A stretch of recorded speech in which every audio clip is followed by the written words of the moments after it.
sebuah tempat yang pernah penuh warna, kehidupan berjalan sederhana. Namun, semua berubah dalam sekejap. Kehancuran datang tanpa peringatan. Rumah-rumah yang dulu melindungi, kini menjadi puing. Yang tersisa bukan hanya reruntuhan, tetapi kehilangan. Masyarakat sipil yang tak terlibat dalam konflik menjadi korban paling nyata. Anak-anak kehilangan masa kecilnya. Namun, di antara tanah yang retak, masih ada harapan kecil yang tumbuh. Di sini saya akan menjelaskan tentang kejahatan perang. Pertama-tama saya akan menjelaskan terlebih dahulu tentang definisi kejahatan perang. Kejahatan perang merupakan tindakan yang melanggar hukum dan aturan dalam konflik bersenjata internasional maupun non-internasional.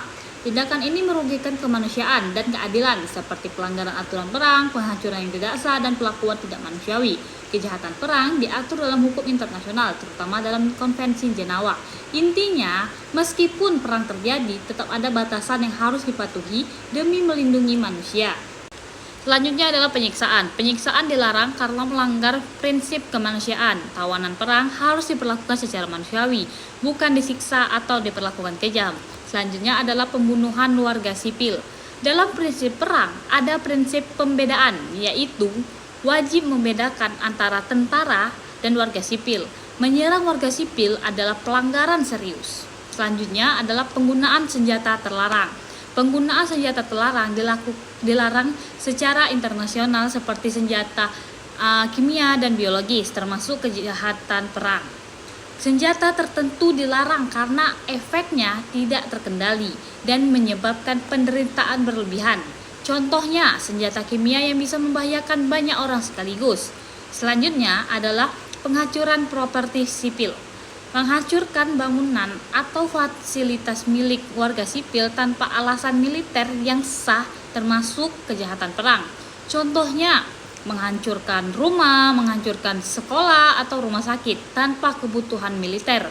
Hukum internasional melarang tindakan ini karena merugikan masyarakat luas. Selanjutnya adalah pelanggaran Konvensi Jenewa.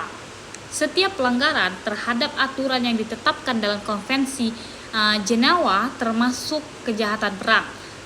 Konvensi Jenewa mengatur perlindungan korban perang seperti tentara yang terluka, tawanan, dan warga sipil.